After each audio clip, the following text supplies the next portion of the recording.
우리가 이전까지 고린도전서 다룬 내용들을 살펴보시면요, 고린도 교인들은 자기들의 인간 스승을 부각시켜서 스스로의 지혜로움을 자랑하려고 했습니다. 이 과정에서 고린도 교인들은 여러 사도들에 대한 평가위원으로 자처했고, 사도들은 교인들을 만족시켜야 하는 그러한 자들로 변질되었습니다. 이런 상황 속에서 사도 바울은 성도들과 사역자들의 관계, 올바른 관계가 어떠한 것인지 설명합니다. 바울은 자기를 포함한 사역자들이 말 그대로 섬기는 사람일 뿐이라고 이야기하고 있습니다. 여기서 사역자라고 사용된 단어 디아코노스는 이제 헬라어로 집사, 여기서 영어 디컨이라는 단어가 온 거죠. 그런데 여기서 바울은 사도나 장로나 집사 이 직분에 대해서 말을 한다기보다, 이제 우리말에서도 고양이 집사라는 말이 있죠. 고양이를 개한테는 집사라고 안 그러는데 왜 고양이한테는 집사라고 하는지 모르겠어요. 어쨌든 그만큼 극진히 떠받들어야 된다라는 그런 의미 같은데, 마찬가지로 사도 바울 역시 자기는 복음을 위한 일꾼이다, 섬기는 사람이다 라고 하고 있습니다. 세상에서는 자기 선생님을 내세울 때에 그 제자로서 자기 자신도 함께 내세우게 됩니다. 그런데 이러한 세상적인 사제 관계에서는 반드시 이해 관계가 그 핵심에 놓여 있습니다. 나한테 도움이 안 되는 사람을 굳이 스승으로 모실 필요가 없기 때문이죠. 그래서 처음에는 스승이 제자를 교육하고 시험하는 것 같지만, 그 이면에는 또한 제자도 스승을 시험하고 과연 내가 이 사람을 따를 만한 가치가 있는가, 그러한 생각이 다 있기 마련이죠. 교수라고 한다면은 어떤 유명한 저널에 논문을 몇 개를 출판하였는가, 연주자라고 한다면은 얼마나 유명한 연주회에서 연주를 했는가, 일반 회사에서도 마찬가지로 어떠한 회사, 어떠한 팀장이 능력이 있고 그 팀원들을 잘 성장시켜 주는가, 이런 것들을 면전에 대놓고 검증하지는 않지만 뒤에서 이해득실을 다 따지고 있습니다. 그게 당연한 거고요. 세상의 조직은 그래서 피라미드 형태로 되어 있어서 밑에 있는 사람들이 길을 쓰고 위로 올라가려고 하고, 위에 있는 사람들은 밑으로 떨어지지 않으려고 안간힘을 씁니다. 그러나 오늘 본문에서 교회는 세상의 피라미드 구조를 뒤집어 놓은 것이라고 얘기하고 있죠.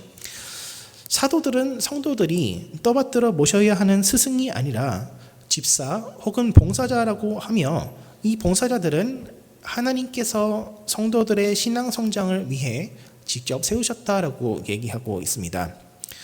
교회라고 하는 조직은 사람들이 임의로 자기의 이해득실을 따져서 모인 공동체가 아니라 하나님께서 믿는 사람들을 불러 모아 서로에게 유익이 되도록 하신 것입니다. 4장 1절에서도 마찬가지로 사람이 마땅히 우리를 그리스도의 일꾼이요 하나님의 비밀을 맡은 자, 영어로는 이제 스튜어드라고 되어 있죠. 일꾼이나 청지기라는 이 단어는 역시 낮은 곳에서 섬긴다라는 뜻을 가지고 있습니다. 네, 리더라고 하는 것, 영적인 리더, 교회 안에서의 리더는 사람들이 물론 임명하는 절차를 가지기는 하지만 하나님께서 세우신 사람들이기 때문에 그러면은 사람이 세운 것이 아니라 하나님이 리더를 세우면은요, 당연히 그 평가하는 주체도 사람이 아니라 하나님이어야 마땅하다라는 그런 결론이 나옵니다. 그래서 4장 3절에서는 이렇게 얘기하고 있습니다. 너희에게나 다른 사람에게나 판단받는 것이 내게는 매우 작은 일이라. 이 말씀을 사도 바울이 직접 거론하는 것을 보면은 얼마나 사도 바울이 불쾌했을지 짐작해 볼 수 있습니다.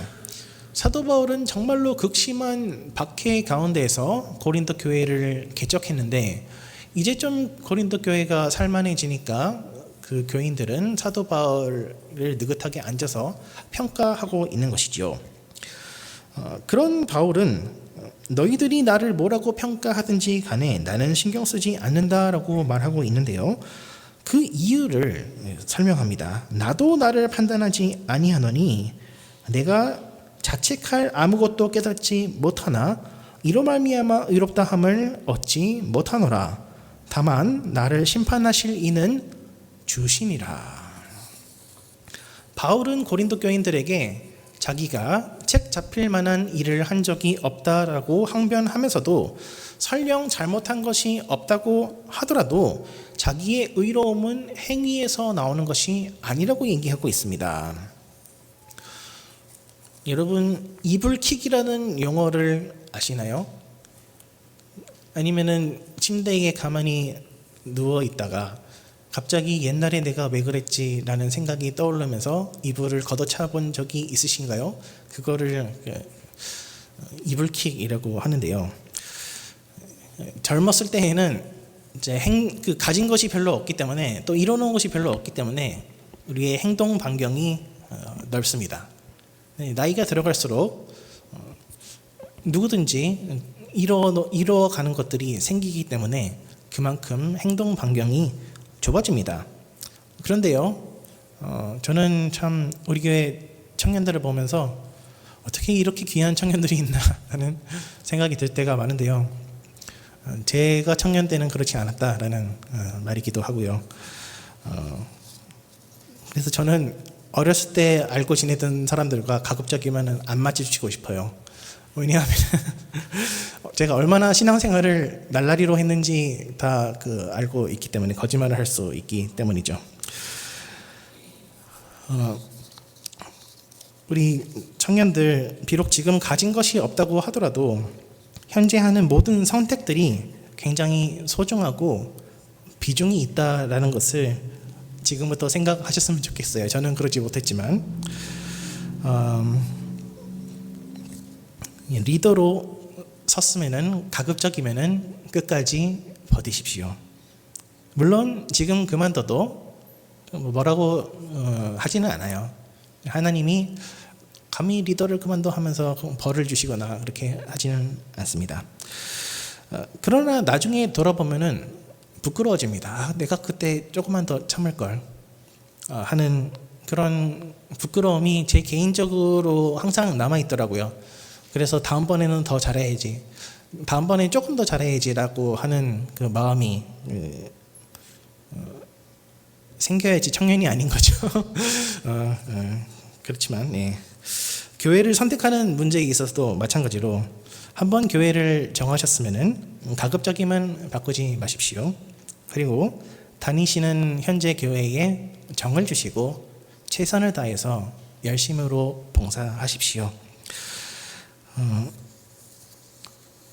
교회가 나한테 줄 수 있는 것이 무엇인가 라고 간보면서 신앙생활을 하다 보면은 마찬가지로 하나님이 딱히 벌을 주시지는 않지만 나중에 돌아봤을 때 참 후회될 수가 있습니다. 그런데요, 이제 이 이불킥이 되는 이러한 과거의 경험들, 물론 바울에게도 이제 스데반을 죽였다는 아주 그러한 게 있지만서도 그런 게 설령 없다고 할지라도 교회의 직분자는 그러한 부끄러운 일이 없는 사람, 크리스찬이라고 하는 사람은 그러한 부끄러운 일이 전혀 없는 사람들만 될 수 있는 것이 아니다 라고 사도 바울은 여기서 얘기하고 있는데요.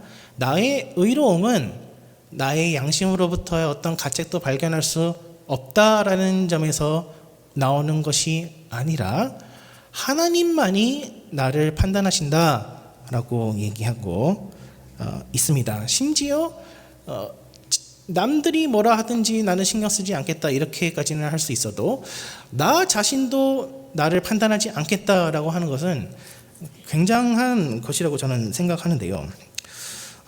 우리는 지난해 동안 로마서를 공부하면서 값없이 의롭다고 하시는 복음이 무엇인지에 대해서 배웠습니다. 사람이 자기의 공로를 내세워서 하나님으로부터 너는 의롭다라는 그러한 판정을 받을 수 있는 사람은 아무도 없습니다. 모든 사람은 죄인이며 의인은 하나도 없습니다. 우리가 의롭게 되는 것은 오직 하나님께서 예수 보혈로 말미암아 하늘의 법정에서 우리를 의롭다라고 판결을 내려주실 때인데요. 이제 4장 3절에서는 이제 여기 다른 사람들에게라고 되어 있는 한글 번역이 대부분의 영역 번역에서는 이제 by any human court, 인간의 어떠한 법정에서 죄인이라고 판결이 나더라도 하늘의 법정에서 판결 나는 것이 가장 중요하다라고 얘기하고 있습니다.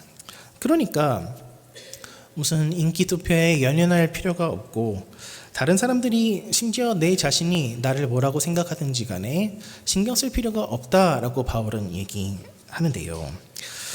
더 나아가서 사도 바울은 이러한 법정적 칭의가 교회 생활에 주는 파장이 무엇인지에 대해서 5절에서 설명하고 있습니다. 그러므로 때가 이르기 전, 곧 주께서 오시기 전까지 아무것도 판단하지 말라. 그가 어둠에 감추인 것들을 드러내고 마음의 뜻을 나타내시리니 그때에 각 사람에게 하나님으로부터 칭찬이 있으리라. 하나님만이 나의 판단자가 되신다라고 하는 것의 그 어떤 실천적인 함축은, 첫째, 우리가 다른 사람들을 판단하지 말아야 된다라고 하고 있습니다. 물론 이것은 우리가 다른 사람들의 눈치를 볼 필요가 없다라는 것을 얘기하기도 하지만, 더 나아가서 하나님께서 죄인인 나를 의롭다고 여겨주셨다면 다른 사람들 역시도 마찬가지로 우리가 그러한 은혜로운 시선으로 따뜻하게 바라봐 줘야 될 필요가 있다라고 하는 것이죠. 그런데요, 여기서 우리는 판단하지 말라라는 이 말의 뜻을 잘 이해해야 됩니다. 왜냐하면은 바울도 사실 고린도 교인들에 대해서 어떠한 판단을 내리고 있기 때문이죠. 너희는 복음대로 제대로 살아가고 있지 않아 라고 하는 이 판단을 고린도 교인들에게 하고 있지 않습니까? 이것은 그러니까 판단하지 말라라고 하는 것은 그 어떠한 판단도 내려서는 안 된다라고 하는 것이 아니라 모든 판단의 기준은 복음이어야 한다라고 하는 얘기이죠. 그리고 더 나아가서 하나님의 칭찬을 바라봐야 된다라고 하는 것도 마찬가지의 시각에서 봐야 되겠죠. 칭찬도 마찬가지로 이제 어떤 가치 판단을 가지고 있잖아요. 뭐가 좋고 뭐가 나쁘다라고 하는 얘기이기 때문에, 그런데 우리가 받아야 할 칭찬은 오직 마지막 날에 하나님께서 우리에게 주실 칭찬이다라고 하는 것입니다. 여기서 의문이 들 수 있는 것은 은혜와 공로의 관계가 무엇인지, 모든 사람이 죄인으로서 자격 없이 천국에 들어간다라고 해놓고서는 또 하나님께 칭찬을 받을 거리가 우리에게 생길 수 있는지, 이 점이 궁금할 수 있는데요. 아니나 다를까 3장 13절부터 15절에서는 사람이 세우는 공적에 대해서 이야기하고 있습니다. 우리 13절부터 15절까지 다 같이 한번 읽어볼까요? 시작. 각 사람의 공적이 나타날 터인데 그 날이 공적을 밝히리니 이는 불로 나타내고 그 불이 각 사람의 공적이 어떠한 것을 시험할 것임이라. 만일 누구든지 그 위에 세운 공적이 그대로 있으면 상을 받고 누구든지 그 공적이 불타면 해를 받으리니 그러나 자신은 구원을 받되 불 가운데서 받은 것 같으리라. 우리는 여기서 각 사람이 공로를 갖게 된다라는 것이 무엇인지 잘 살펴봐야 됩니다. 바울은 고린도 교회가 하나님의 밭이요, 하나님의 집이요, 하나님의 성전이다라고 얘기하는데요. 바울은 자기가 마치 지혜로운 건축자처럼 그 터전을 아주 조심스럽게 놓았다라고 설명하는데, 그 터전은 바로 예수 그리스도다라고 말씀합니다. 그리고 사람들은 각각 예수 그리스도라는 이 터전 위에 금이나 은과 같은 불에 타지 않는 귀중한 재료로 집을 짓든지, 아니면 나무, 풀과 집, 등과 같은 불에 타는 재료로 집을 지을 수가 있는데, 마지막 날이 되면은 불이 임하여 각 사람이 세운 공로를 시험할 것이고, 그 세운 것들이 불을 견뎌내면은 자기의 공로로 인정되고, 견디지 못하면은 말짱 헛것이 될 것이라고 얘기하고 있습니다. 바울은 마지막 날에 자기를 의롭다 하실 하나님의 심판만이 자기의 존재를 규정한다라고 합니다. 그리고 실제로 마지막 날에 이르러서 하나님은 세상 모든 사람들을 심판하실 것입니다. 그때 남아있게 될 것은 오직 하나님의 말씀, 그리고 그 말씀에 순종한 교회일 것입니다. 세상에서 제 아무리 잘난 사람이라고 하더라도 하나님은 그의 재물과 지혜와 업적을 다 불로 태워서 아무것도 아닌 것으로 만들 것입니다. 그런데 그 와중에서도 어떤 공적은 남아있을 수 있다라고 얘기하고 있죠. 우리는 로마서를 공부할 때에 복음을 받아들인다라고 하는 것은 우리의 삶의 동기부여가 바뀐다라고 하는 것을 배웠습니다. 우리는 더 이상 심판받지 않을 것이기 때문에 어떠한 선행을 할 때에 벌을 피하기 위해서 혹은 남들보다 더 돋보이기 위해서 선행을 할 필요가 없습니다. 오직 감사함으로 행한 일들만이 의미가 있을 수 있다라고 했었죠. 예를 들어서 한번 복습을 해보면요, 어떤 학생이 시험을 치다가 컨닝을 하고 싶은 유혹을 받는다라고 한번 가정해 보실까요? 제가 그 신대원 입학할 때에 헬라어 면제 시험을 치는데 감독관이 안 들어오더라고요, 아무도.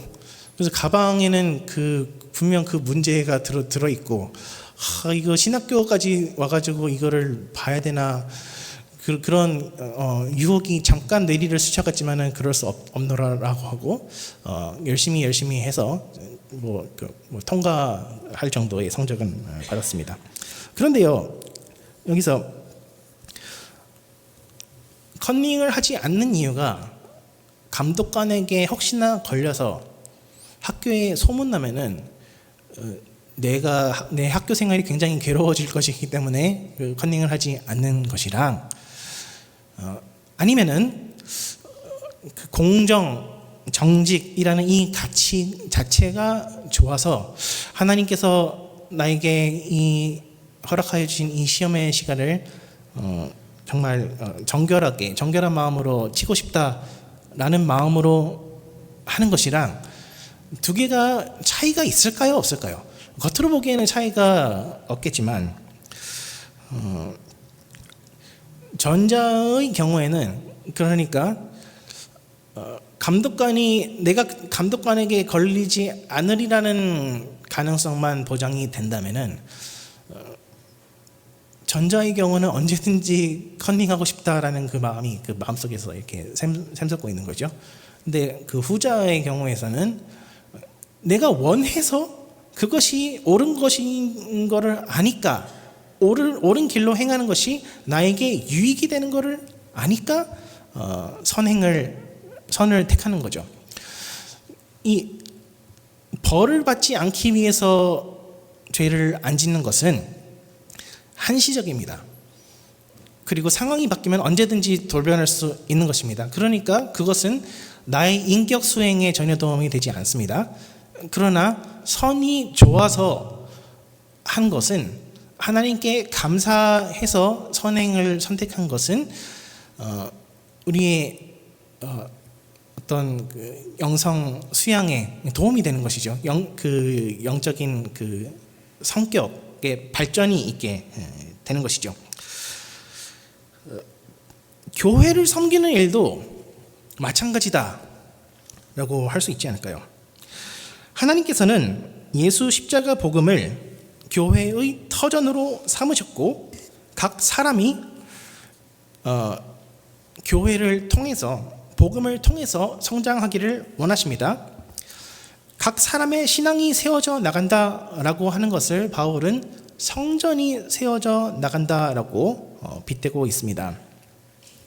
그러니까 우리의 신앙생활, 우리의 교회 생활은 일종의 복음 건설, 복음 시공입니다.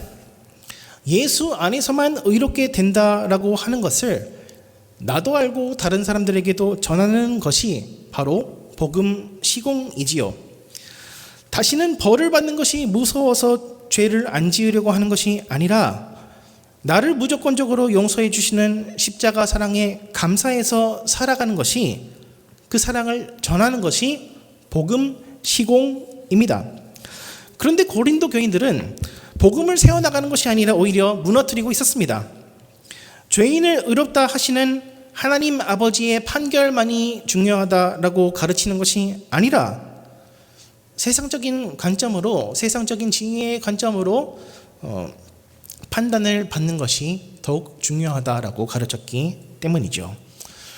이에 대해 사도 바울은 17절에서 누구든지 하나님의 성전을 더럽히면 하나님이 그 사람을 멸하시리라 라고 하며 아주 무서운 말씀을 하고 있습니다. 하나님께서 이 땅에 교회를 세우신 목적이 복음을 전파하는 것인데, 만일 성도라고 하는 사람들이 오히려 복음과 반대로 세상의 영광만을 추구한다면 하나님께서 징계하셔서라도 우리를 바른 길로 인도하지 않으시겠어요?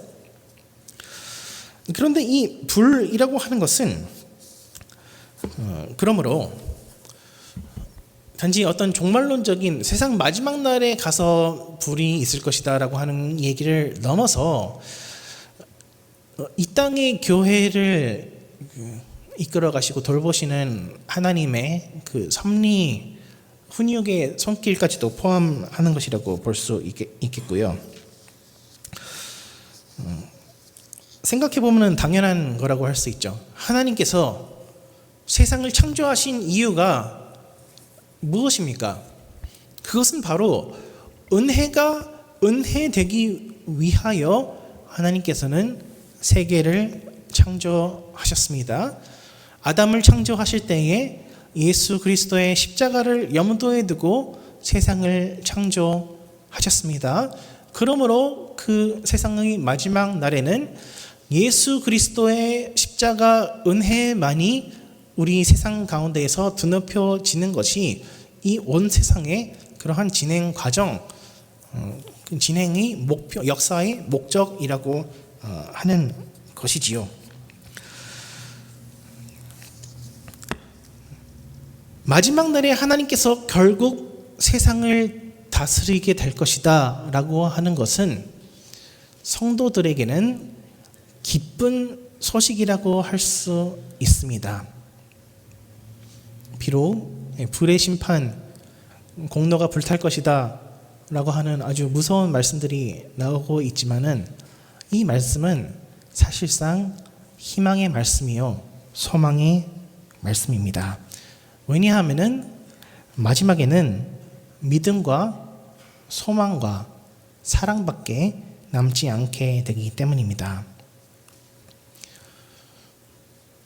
결국에는 우리가 복음을 증진시키려고 했던 우리의 행적들만 남아있게 될 것입니다.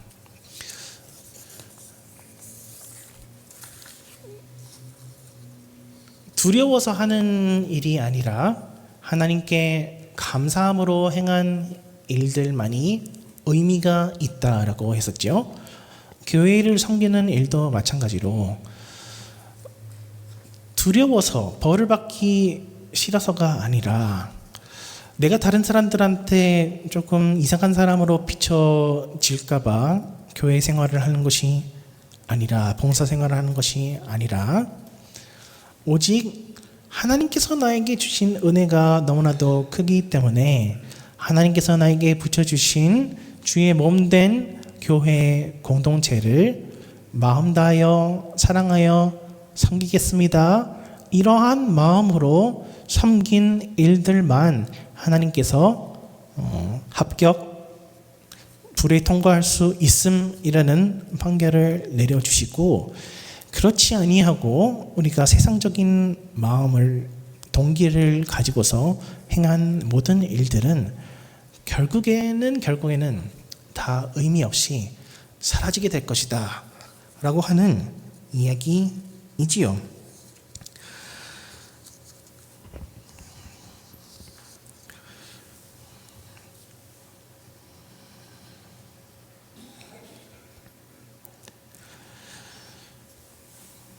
너무 어렵습니까? 이 내용이?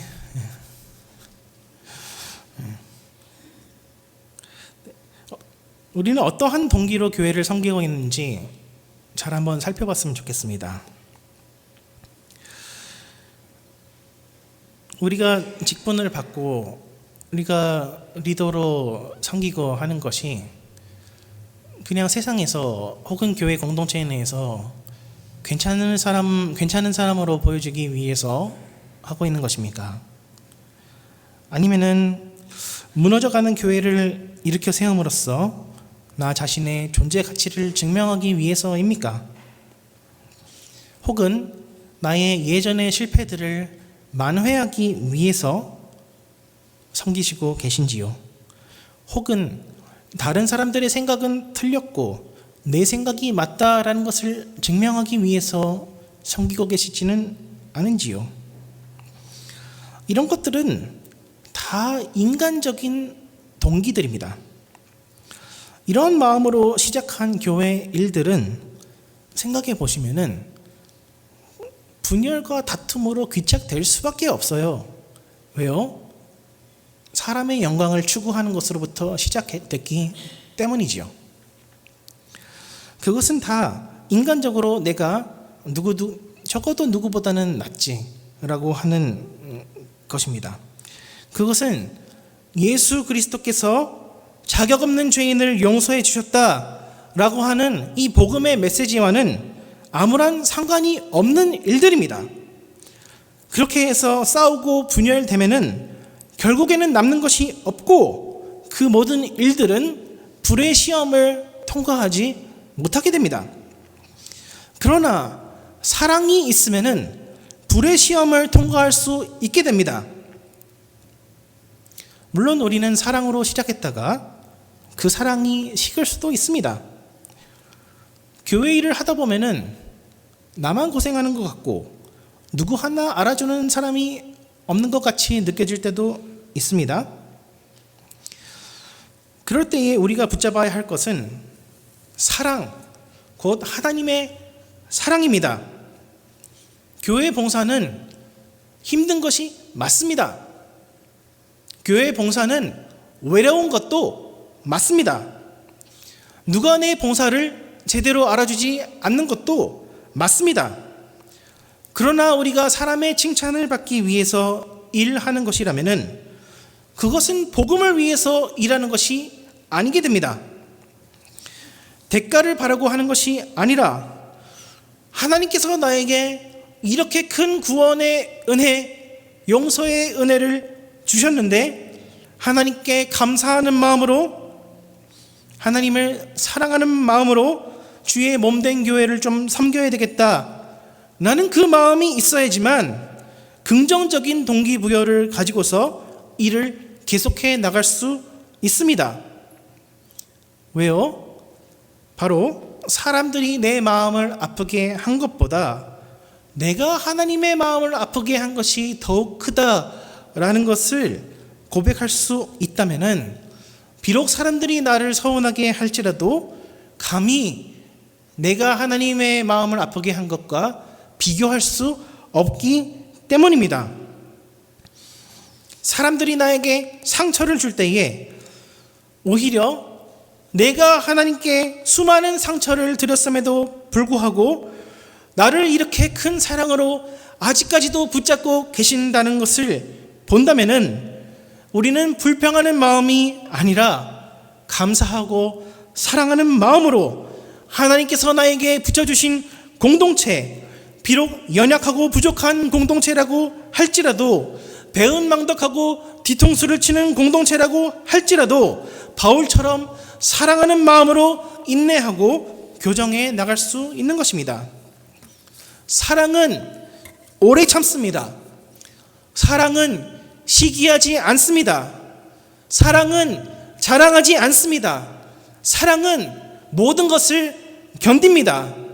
믿음, 소망, 사랑, 이 세 가지는 항상 있을 터인데 그 중에 제일은 바로 사랑이라고 말씀하고 있습니다.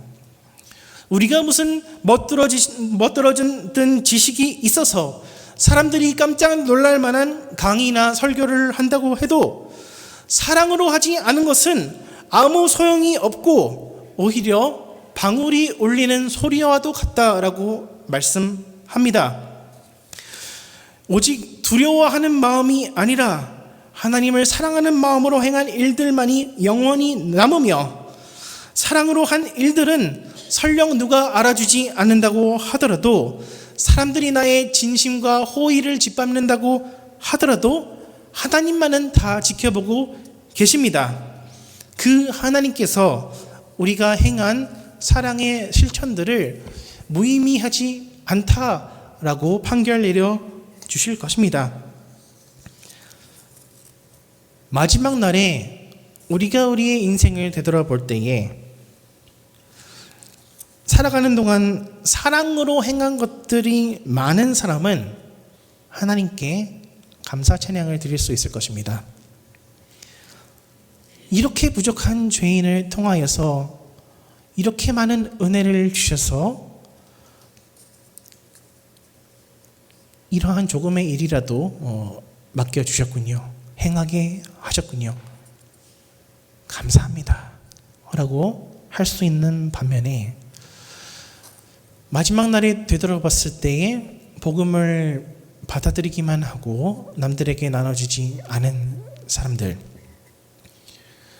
하나님께서 죄를 용서해 주셨지만 그 용서의 의미를 온전히 깨닫지 못하고 평생 두려움과 비교의식, 열등감에 사로잡혀 예수님이 원하시는 대로 살아가지 못한 사람들, 그 사람들 역시 은혜로 구원받는다라고 얘기하지만 불에서 건진받은 것 같다라고 말씀하고 있습니다. 왜요?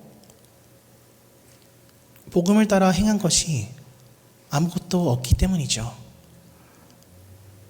이 세상에서 살아가면서 오직 나의 영광만을, 나의 성만을 구축하려고 노력했기 때문이죠.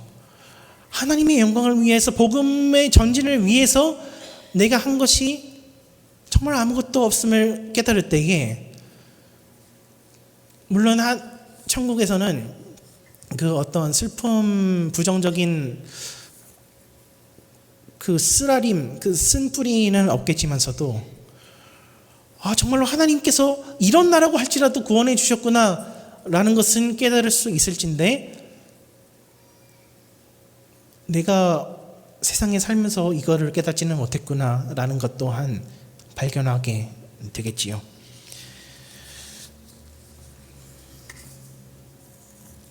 하나님의 은혜 안에서는 이처럼 은혜와 공로가 서로 모순되지 않습니다.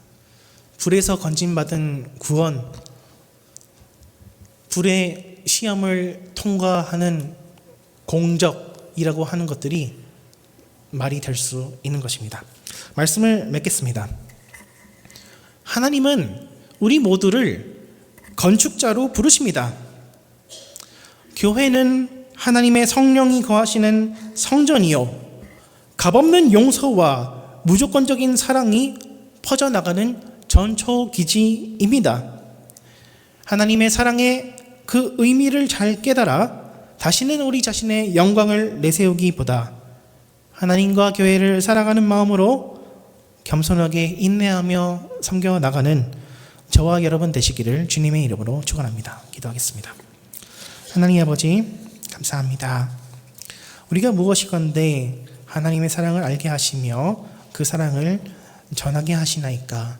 하나님 아버지, 우리의 부족한 마음을 축복하여 주셔서 그 사랑의 기쁨을 깨닫게 하여 주시고, 다시는 우리 자신을 위해서 사는 것이 아니라 하나님의 영광을 위하여서 복음의 영광을 위해서 살아가는 우리로 삼아 주시옵소서.